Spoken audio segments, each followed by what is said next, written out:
Hello, everyone.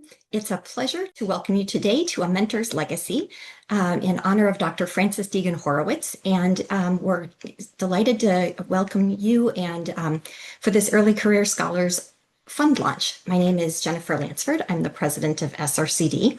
And I am just wanted to let you know that I'm delighted to have this group together, grateful to the Horowitz family for making the Dr. Frances Degen Horowitz Early Career Scholars Fund possible. Dr. Frances Degen Horowitz was president of SRCD from 1997 to 1999, which was when I was a PhD student and attending my first SRCD biennial meeting. I was starstruck at the time and thrilled to be in the audience listening to Dr. Horowitz, as she was a celebrity to me as someone who had previously read her work. You'll hear more today about her legacy as a mentor and a scholar. And I turn the floor over to you, Shire, to make introductions to the webinar panel. Great. Thank you all for joining today's webinar, and I'm delighted to introduce all of our panelists for today. So first of all, we have Dr. Jennifer Lansford, president of SRCD. We have Dr. Suzanne Le Menestrel, who is our executive director at SRCD. Dr. Benjamin Horowitz-Levi, who is the son of Dr. Frances Degen Horowitz. Dr. Margaret Beale Spencer, Dr. Michael Cunningham, and Dr. Kathleen McCluskey-Fawcett. So thank you all for being a part of this very important and exciting webinar.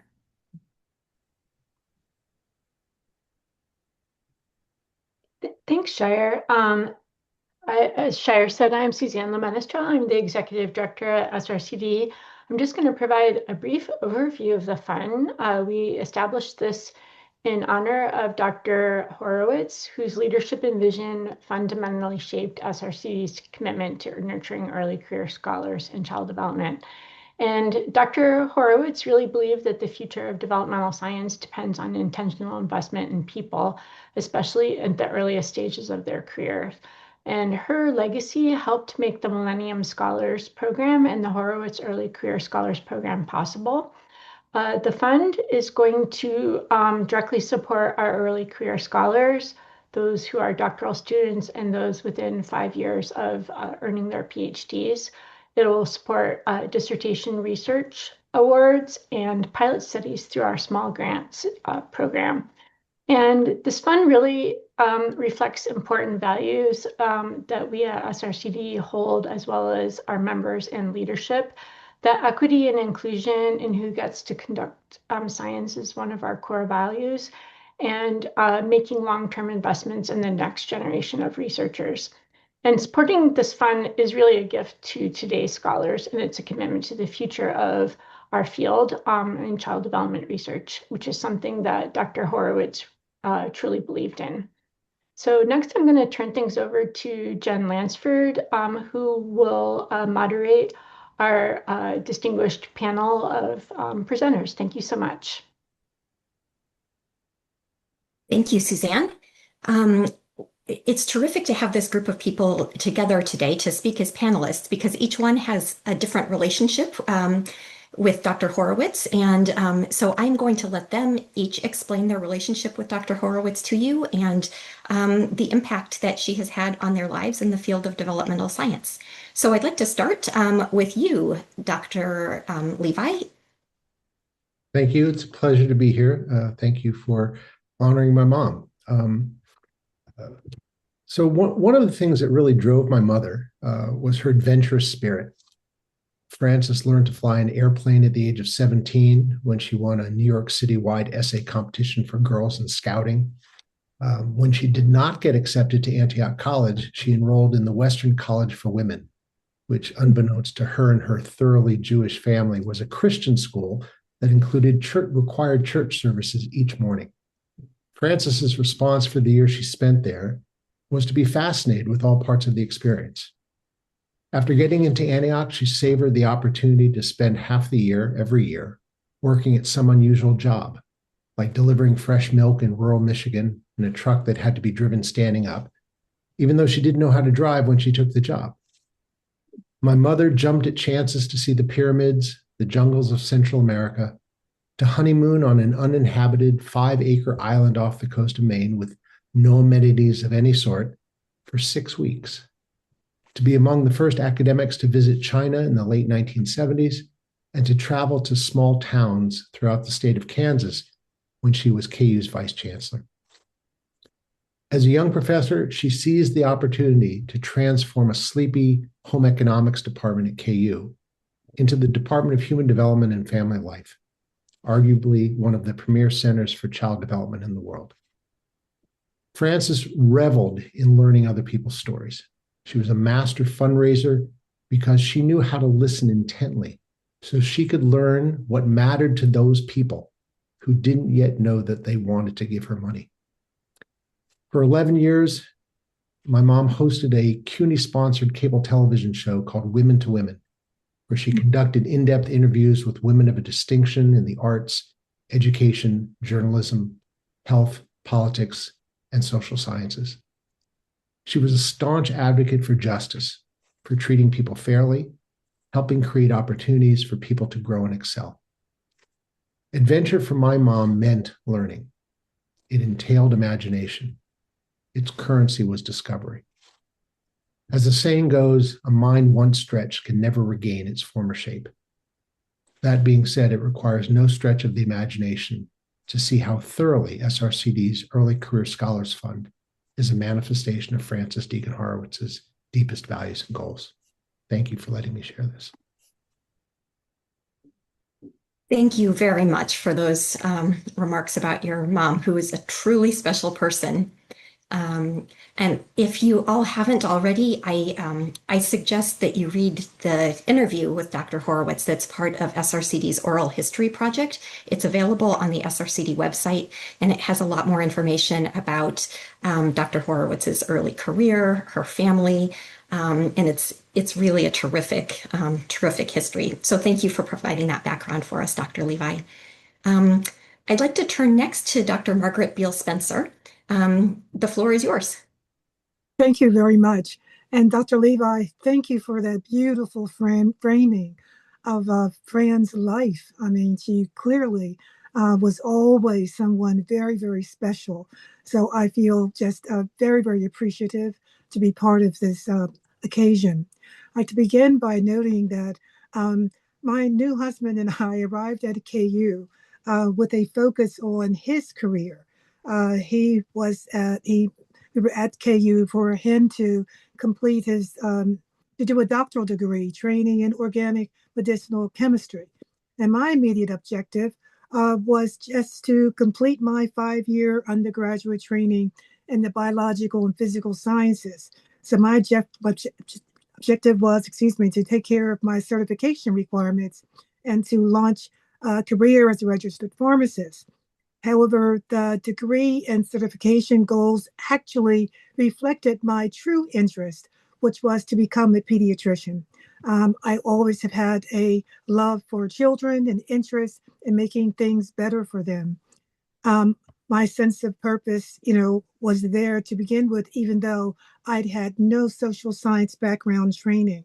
So as I obtained my certification at the KU Medical Center, I had a great opportunity to work closely with children and families who were struggling with a child dying from either renal disease or cancer. My point here is that I was totally new to the social sciences. I took 2 courses.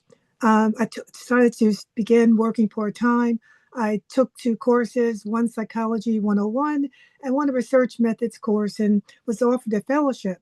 So speaking with the department chair in social psychology, he said, "Oh, you really very much sound like a developmental person, and you should go over and speak with Fran Horowitz." That suggestion changed my life. Fran literally took me under her wing, and even though I had had no background in the social sciences at all, she asked me what I was interested in, and I shared with her, given the readings that I was doing, that I really wanted to do work that was relevant to kids of color in particular. And I ended up replicating Kenneth and Mamie Clark's work, the doll studies. Fran opened up her lab to me, provided all kinds of support, and I ran this study, and it had really quite surprising results, which changed my life. changed my life's direction. I published that work with Fran, but it didn't stop there because my husband and I really didn't have a lot of experience with higher education. So, given that he finished his PhD and he was looking for positions, and the three positions that were sort of his decision-making option, which one to take, we didn't know quite what to do and brought our dilemma to Fran. So Fran said, if he takes the job at Rutgers University, well, then you take your PhD at Princeton because they're now accepting women. If he takes the job at the University of Illinois at the Chicago, at the medical center there, then you should go march to the University of Chicago. If he takes that job at Dow Chemical in Midland, Michigan, well, heaven help you. And that was the level of candor and concern that she always provided. So that's what I did. I took the job at the University of Chicago. Pardon me. I accepted the offering to become a PhD student at the University of Chicago. Through my 5 years there, working on a PhD, Fran was there as well. We published my master's thesis together. When I finished my research and training at Chicago, she aided me finding my first job, which was at Emory University.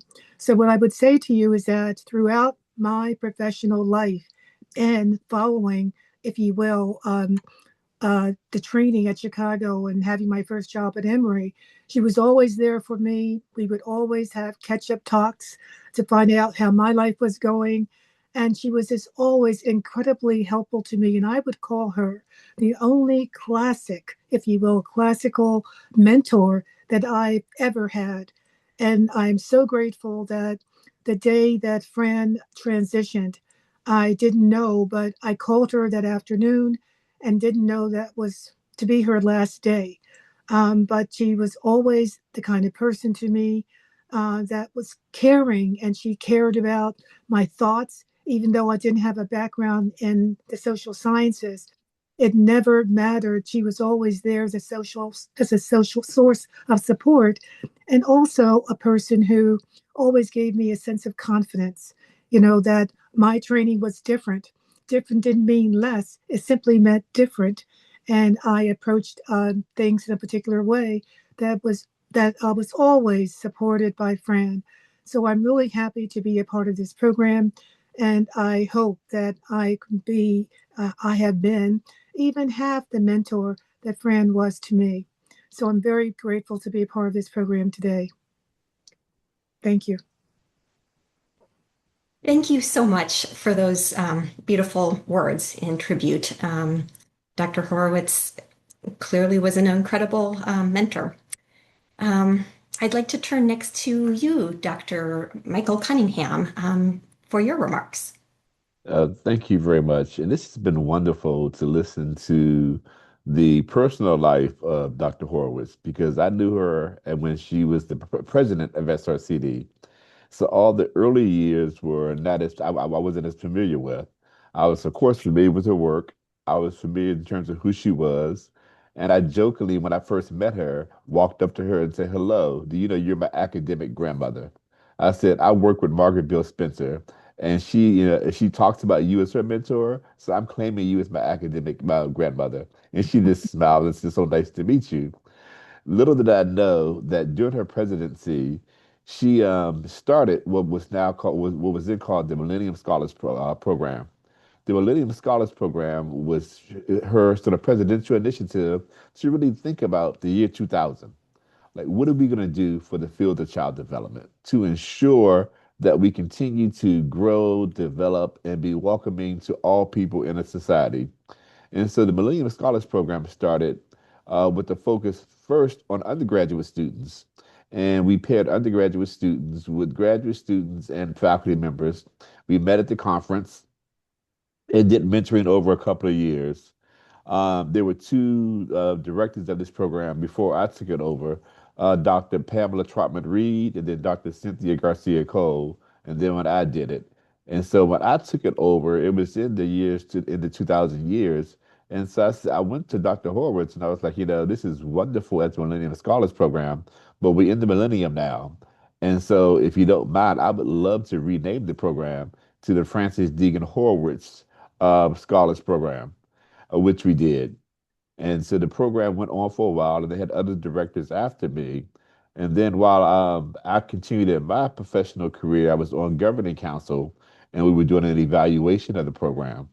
And one of the things we talked about, like, how can we make sure we have an impact, a continued impact? And so we had a task force look at it, and the task force decided that the best thing to do was to focus on graduate students.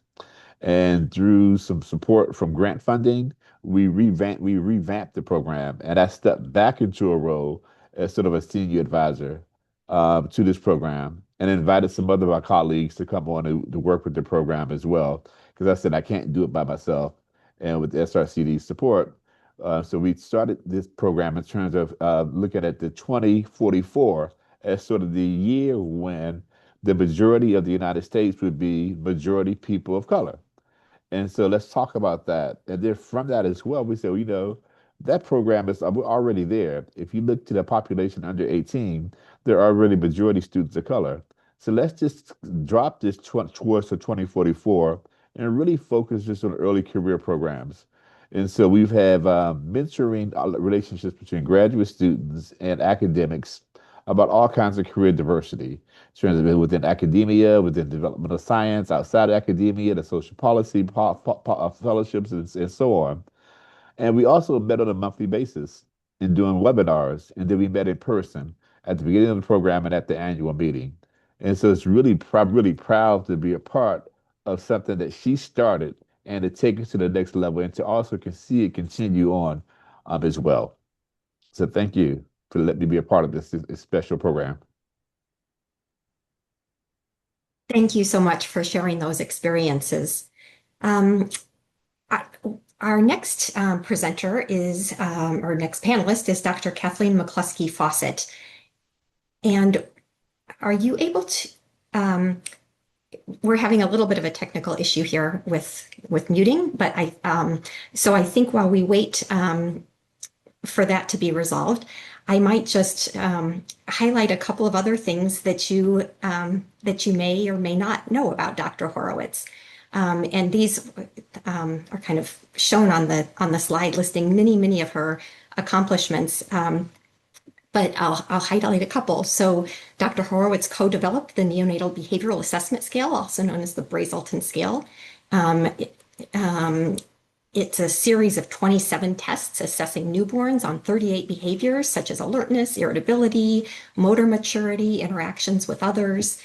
That has been highly influential and is still widely used today. Dr. Horowitz served on several distinguished boards, including, as we mentioned already, as SRCD's president.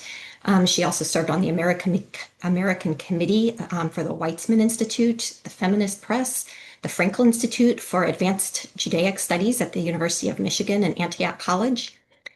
She was elected as a fellow of the American Academy of Arts and Sciences, awarded the American Psychological Association Centennial Award for sustained contribution to the Science Directorate, a commendation from the New York City Comptroller's Office. She was awarded New York Women's Agenda Star Award. So she has a highly decorated career. Those are just a few examples that I wanted to highlight. So I'll turn it over to you now, Dr. Kathleen McCluskey Fawcett. Can you hear me? Do I have it right now? Yes, we can hear you. Thank you. Thank you. Oh, so nice to see you, Benjamin. So I can't think of a better way to honor Frances than this mentorship program. She was just the consummate mentor for me, really, from when I came to KU as a graduate student in 1971 for the next 50 years, and really, frankly, right up until she passed away.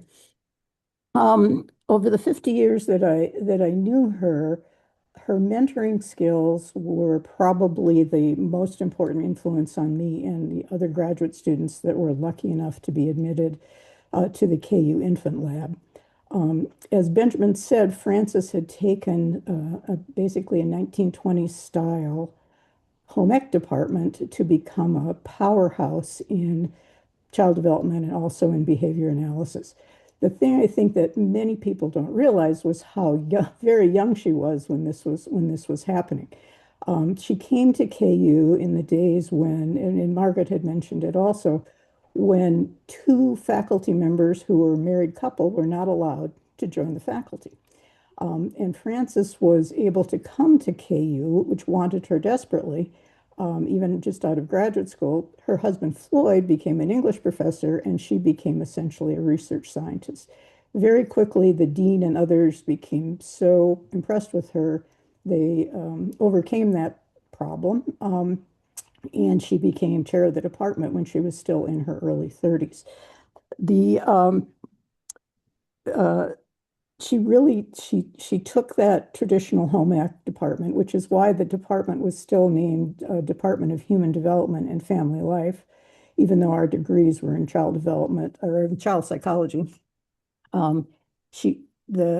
That graduate program is very interesting because it was basically a mentorship program. It was a junior colleague model, which meant that each graduate student worked in research in with one single faculty member. We took, frankly, very few courses, and it was a research mentorship. And Frances was an amazing mentor. She was very, very, as busy as she was with her chairmanship, her own research, two very rambunctious boys, one of whom you just met. She always made time for her graduate students. And because she was so busy, our lab meetings were at her house at night once a week, where we discussed research ideas, articles that she had assigned us, and you better have read your assigned article and be ready to present it. And then we ate a lot of treats that were made by her beloved husband, Floyd. Those of us that were lucky enough to be accepted had really hit the mentoring jackpot with Frances. She was, again, very committed to us and particularly our research training. Her research was really on the cutting edge of infant development. It really wasn't until the 60s with the publication of a book called The Competent Infant that anybody was particularly interested in studying infants because of the notion of that they were just a blooming, buzzing mass of confusion. But research on infant perception, which was Frances's particular area, it was really just beginning then. And she was part of a cadre of very talented developmental psychologists that were focusing on infant development.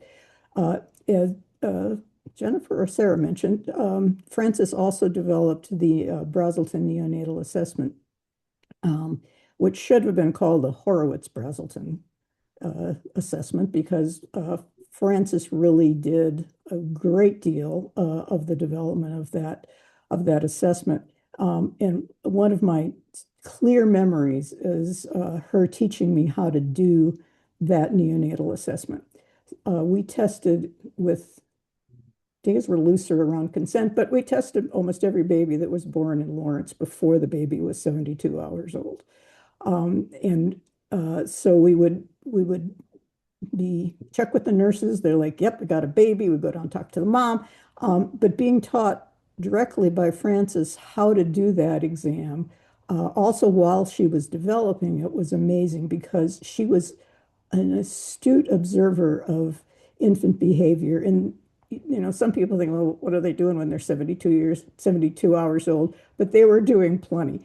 And the softness on her face, or the joy she would take when a baby had a particularly unusual or cute response, was so meaningful. One of the other things that was so important about the Brazelton is Dr. Brazelton, no disrespect, really wanted to turn it into basically a baby IQ test. And that then babies would be assigned, a test a number that would, supposedly predict something. Frances was adamant about that and presented that at SRCD many times, that this is an assessment of where that baby is right now. It doesn't have any predictive value. It's not an IQ test. And she really battled on that.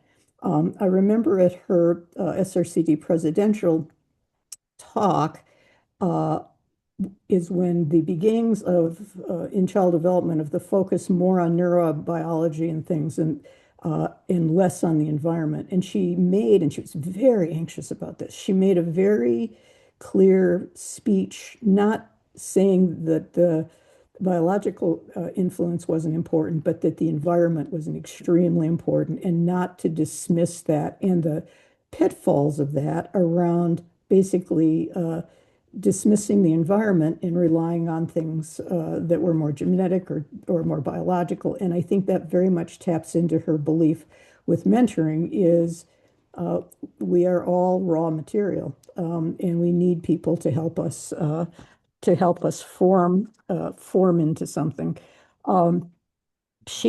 The other thing that my relationship with Frances was also very personal. I was frequently there for Shabbat dinner. Benny and I would do crafts and hang out together. Now, Dr. Levi. And so I became very much part of their family, which I was extremely grateful for. When I left KU when I finished my degree and left KU, I continued to talk to Frances frequently, and of course when I would come back to Lawrence. And then 10 years after I left, I was fortunate enough to come back to the university, and Frances had not abandoned me yet and gone to New York. She was very high up in the administration, and by far the highest ranked woman. And so she was also then my mentor for my own administrative career. And one of the things that I think she really gave to me was a strong sense of her own. She had a true north. Her integrity, her ethics, her moral decision making around university administration was amazing. And when she left here, the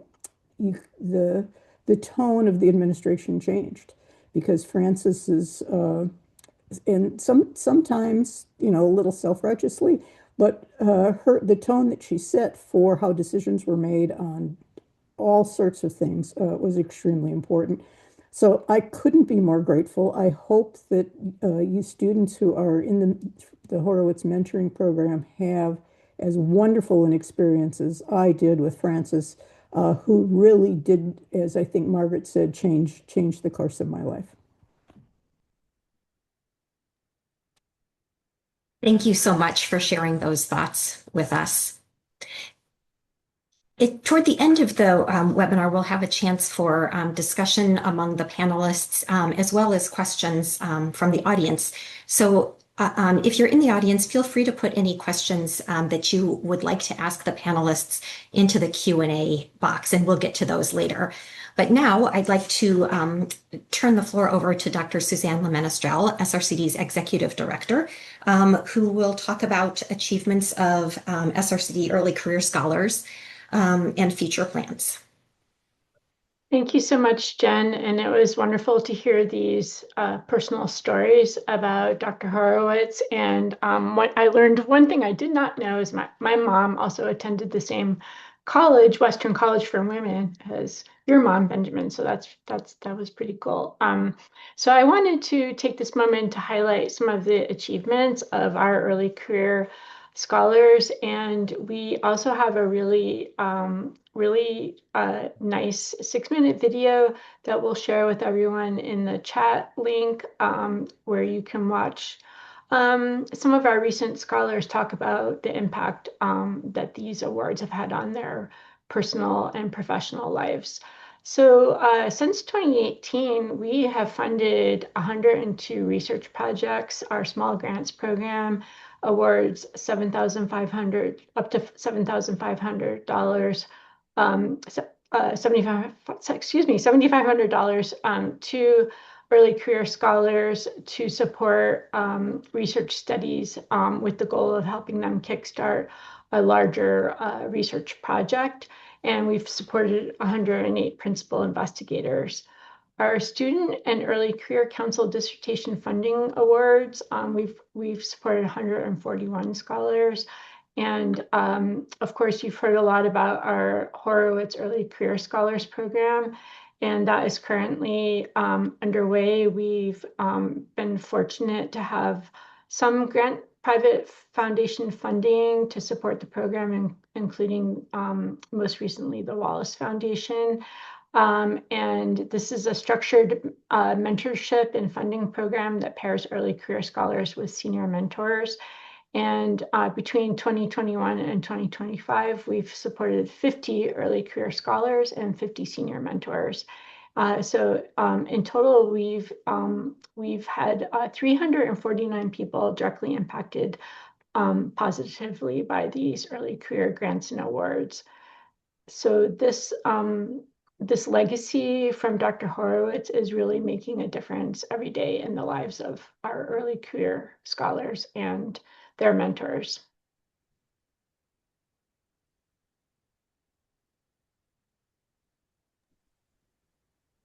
Thank you so much, Suzanne. I can talk a little bit now about why the fund is especially crucial today. And so, as you know, from following the national and international news, science and academic freedom are under assault, and grant funding has been terminated for many scholars studying the very topics that are at the heart of Dr. Horowitz's legacy and that are so crucial to improving children's well-being. In some states, course syllabi and readings are being scrutinized, and professors are being pushed not to teach about issues related to race, gender, and more. And our hope is that the early career scholars who are supported by the fund will find a lifelong professional home in SRCD to advance both their own goals as researchers, educators, and advocates for children, as well as the goals of improving the well-being of children and their families. SRCD fosters community for members through our caucuses. We now have 6, the Black Caucus, the Latinx Caucus, the Asian Caucus, the SOGI Caucus, the Indigenous Caucus, and Disability Caucus. And as part of our new strategic plan, which will be finalized in March, we'll also give members the opportunity to start special interest groups that will focus on research areas or other topics of interest to members. So we're incredibly grateful to the Horowitz family for their generosity in making this support of early career scholars possible, and committed to fostering the professional development of these scholars as they work to improve the lives of children and their families. I would like to open this up for questions and discussion with the panelists. So feel free to put questions that you have in the Q&A. But also, I think it might be nice for the panelists to have a chance to talk with each other now that you've heard the remarks that each of you made, because I suspect you have questions for each other as well, and maybe one person's reflections sparked something else that you would like to add to the discussion now. So I open it up to you all. Do you want to go first, Dr. Cunningham? Yeah, thank you. Thank you, Jen, and please call me Mike. When listening to the legacy of Dr. Horowitz, there were some things also that weren't said that she's also had a big impact on as well. While this program was started at SRCD, other societies have modeled programs similar to this based on SRCD's program. In particular, SRA developed an early career scholars program based on what we were doing at SRCD. And they did this because I gave them all my notes. I said, "Hey, this is what you do. This is Dr. Horowitz's vision," and they've been successful in doing their own thing as well. And so the legacy of her work is just not impacting SRCD; it's also impacting other parts of society as well and other organizations. Thanks. That's a great point. Anyone else want to jump in with reflections based on what the other panelists said?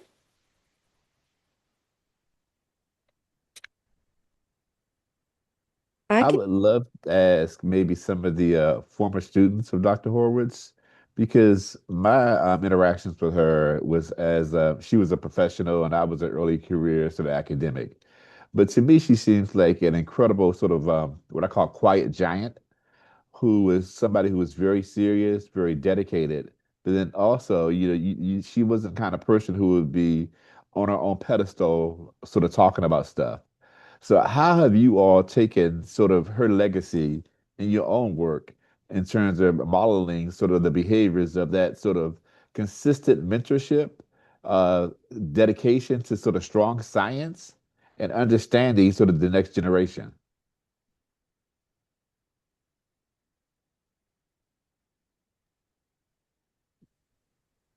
That's a great question, Mike. Kathleen, would you like to speak about that, about how Dr. Horowitz's mentorship of you directly influenced how you mentor your own students?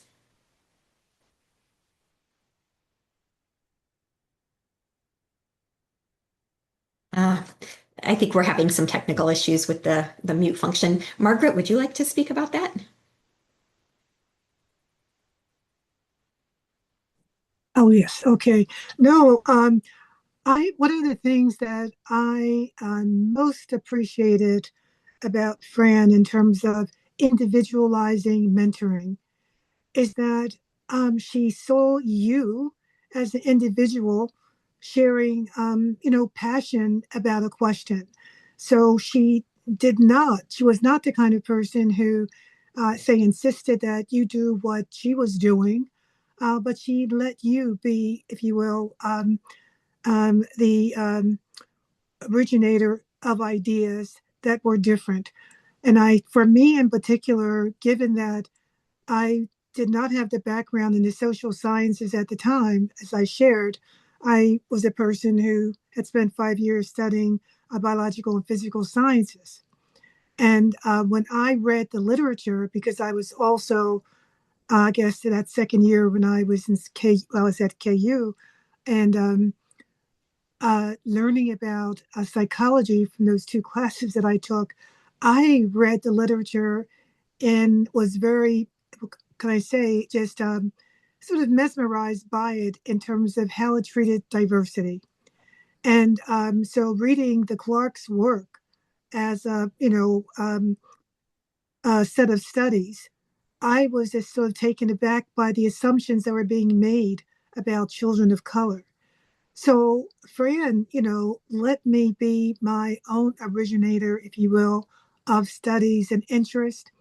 And and that was very important to me because I tend to get passionate about certain issues because I've always had a certain sort of passion and sense of purpose when it comes to children and children of color in particular.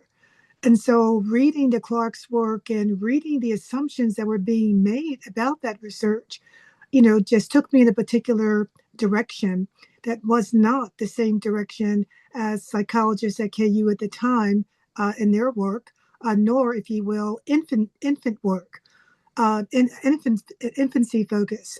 So what she did was she opened up, the lab to me in terms of building equipment for me to do things that were quite different from, I'm sure, what her students were doing. And she did the same thing, apparently, once I arrived at Chicago to actually finish the degree, the PhD.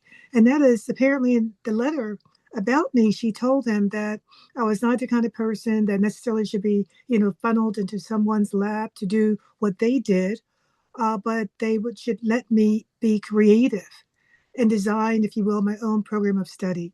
And that's what happened. And it was incredibly important, mainly because I didn't have the traditional background. So I came there with a different set of ideas. And it meant a lot to me because I didn't feel as if I was in a deficit status, but had a different mindset, had a different meaning making process about how to be supportive of children and the next generation. And so, most of all, I really appreciated that and still do, and being able to recognize students as their own individuals that are empowered by their own interest and that would only be able to maximize the opportunity of graduate training if their own sense of self was a part of the process. So I deeply appreciated that and have used that as a tool that I use in trying to be as supportive as possible of my own students. My mic's back on.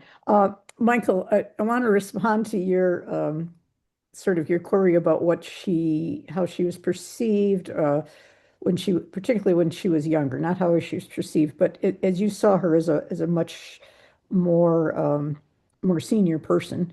When I knew her, when I first met her, she was only about 35 or 36. Uh, but I thought she was much older because Frances always had a, particularly until you got to know her, a certain formality about her. I was terrified of her, frankly, for my first year. I don't think I called her Dr. Horowitz till my third year in graduate school. And when I did, I was nervous about it. Um, that was totally on me because I was stunned by her in so many ways. But many people he found her very aloof. They interpreted her, what was really shyness, as aloofness. And that was unfortunate because she was a very kind, very warm person, but she could come across as very aloof if you didn't get to know her. Once you were in her circle, as I said, she and my mother became best friends. I mean, that was the weirdness of the whole relationship. But her caring and kindness was so evident and was so important to all of us because there were graduate school was tough and she was tough. I mean, her mantra was graduate school is a 24-hour-a-day job. And she meant it. We didn't really abide by that, but she meant it. And so her work ethic was astonishing, more than anybody really that I've ever seen. But the respect that people had for her was also amazing. And you have to remember, this was 1971, and there were very few women in the field. And unlike now, where psychology departments are 75% women, there were very few women. And in similar to what Margaret was saying in terms of support of students of color, of which there were unfortunately very few at the time, was also her mentoring of women. And there was never any doubt that because you were a woman, you could not have a career and you could not have a family and you could not have a strong marriage because we saw it every day. May I jump in and just totally concur with what you're saying, Kathleen? Because it's true. In that, yes, I was there I did the master's from 69 to 70, and I also had our first child.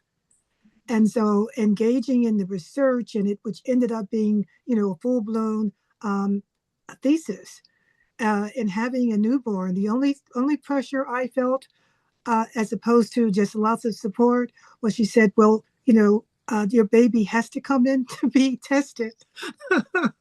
So she was absolutely one of Fran's participants in the infancy work that was being done at that time, was perceptions. And therefore, I never felt as if I was overly different. I had her support, and I was doing the work and she was supporting the work, knowing that I also had this newborn. And so I totally agree that, she was just incredibly supportive and clear that, as a woman, you could take on multiple tasks at one time and do them all well. And she was there to be supportive. I mean, I remember I've always done overly large projects, larger than my statistical skills should have permitted. And she always had a solution. So for his master's thesis, I did a multivariate analysis of variance for my thesis, and I'd only had that one stat course.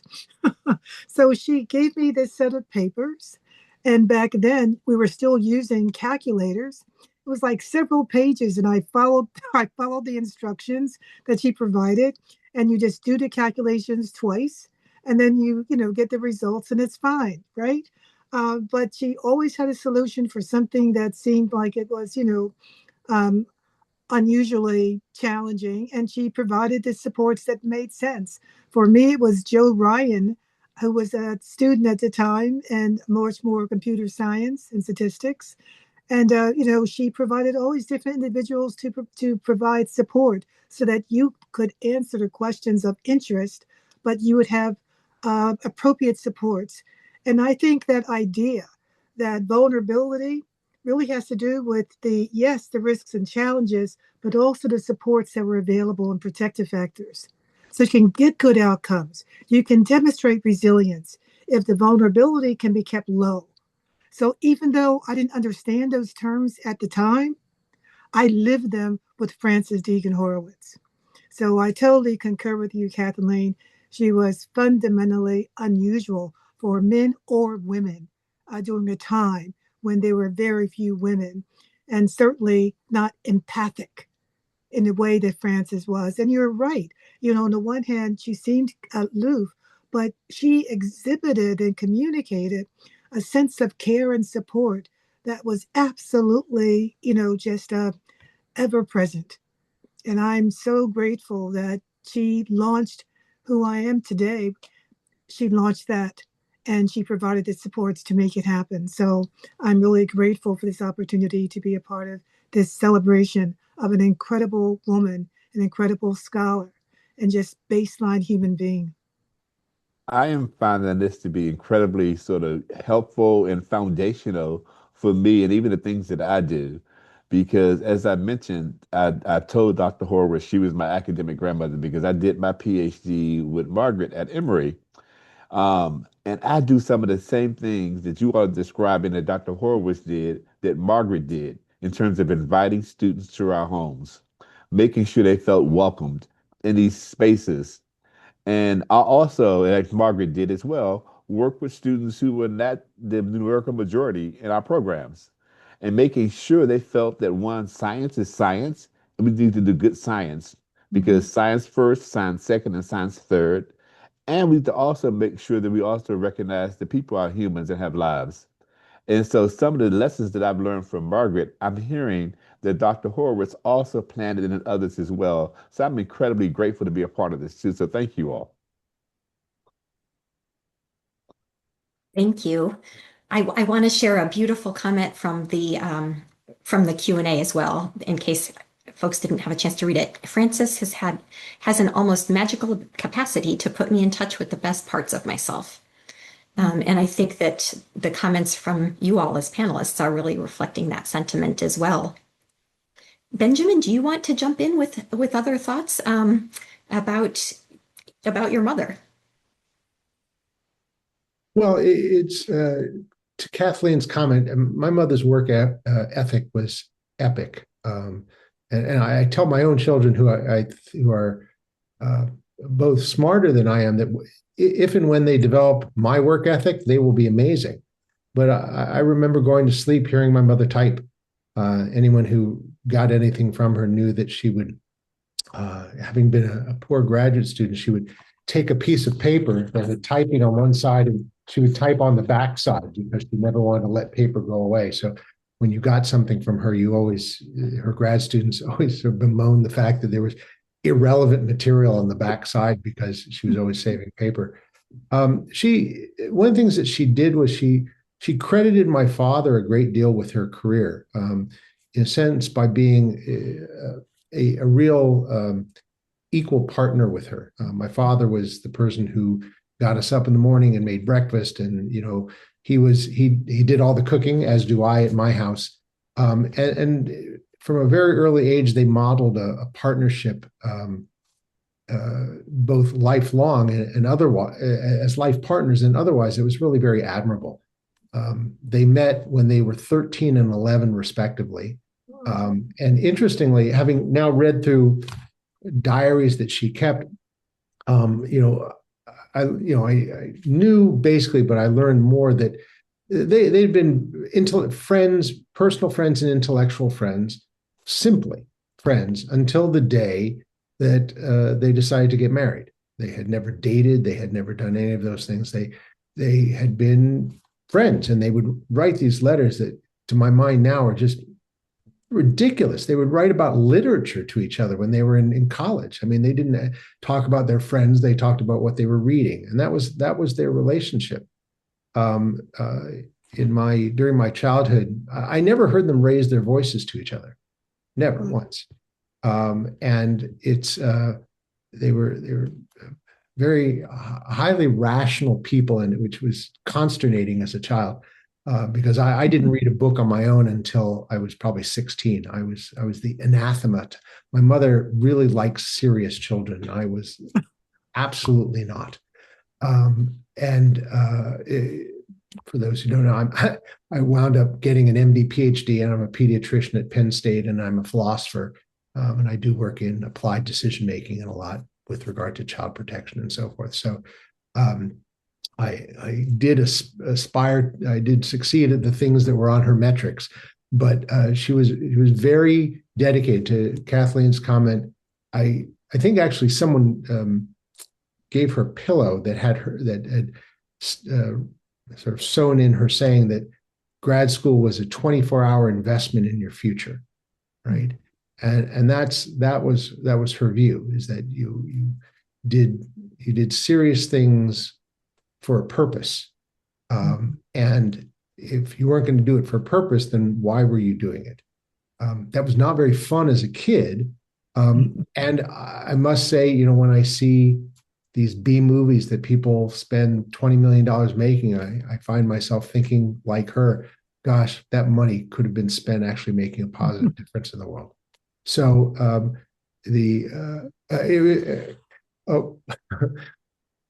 some years ago, when my kids were, I think, probably 12 and 15 or something, I was talking with her and I said, I was thinking the other day, Frances, about how you used to say that the reason you have children is so you shouldn't get a swelled head.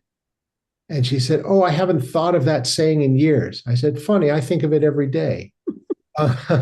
And I think that she had this reserve in terms of looking at things. And I think that served her purposes professionally and in many ways with her personal relationships. She was not one to be, it wasn't that she wasn't unemotional or unempathetic. It was that she made decisions with her head informed by her heart rather than making decisions emotionally. And I think that was a model for many people about how you comport yourself professionally. And I saw that again and again. And, Mike's, other than Kathleen, who I became friends with, and we've been lifelong friends ever since.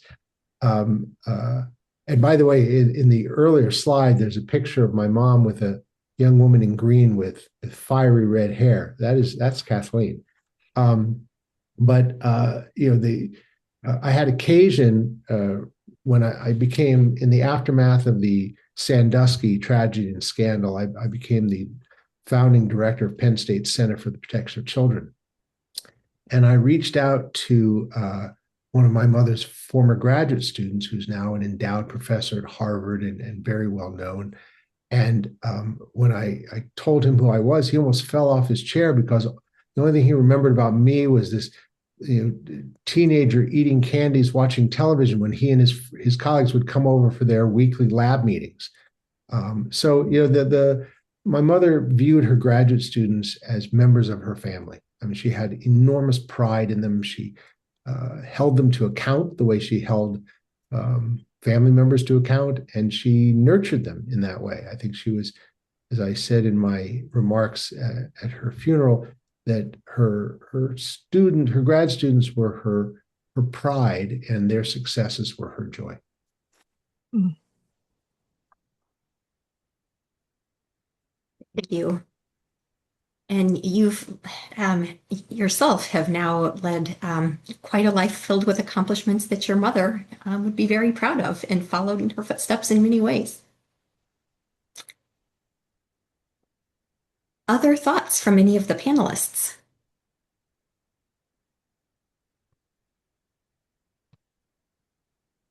So for everyone who's watching, we will make available a link to the video that Suzanne mentioned, and that can be circulated by email following the webinar, so that you'll be able to click on the link and watch that video. There's a question in the Q&A that I'll read out here. Does anyone know how she happened to lead the first SRCD delegation to China in 1982? It was an experience I always cherished. Do any of you panelists know the answer to that? I don't actually know the answer I to that. don't, but I know it began a series of us going to China after Frances did. And you have to remember, China had just opened up when she went over. And I was on without her, but I was on the 85 trip. And there were, I think, 25 of us SRCD members on that trip. But I don't remember I don't remember how they got started. And I don't remember how many years it actually continued.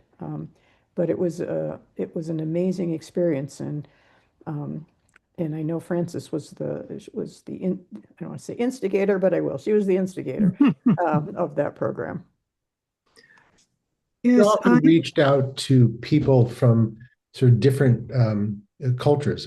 Growing up, we always had someone living with us. It was someone that they met. We had a fellow from Nigeria, Emmanuel Odingbi, who got caught sort of during the Biafran War. He lived with us for 3 years. We had various grad students and others who they came across who didn't adopt, but they befriended. And I think some of those people were from China. I know some of them were, Mr. Pan and others. And so that in combination with their early trip, their first one was in the summer of 1979. And I think they were in the first academic cohort that went to China. And I know that she met with many people there then and made connections. I looked at the full view attendee list, and I know that Dr. Diana Slaughter-Kotzen is on, and she also was attended and participated in that first trip. And if Diana, if you'd like to come on, I think that would be great because you were part of that first group. I guess I'm calling her out, but I know that she was a part of that group. I know we were active in the Black Caucus during that time, and so we were very happy that Diana was a part of that trip as well, just to have some minority presence there. And it was really what I heard in terms of the reporting of that trip, was really quite, I think, life-changing for a lot of people relative to the fact that, as I think you mentioned, Benjamin, that was one of the first trips to China.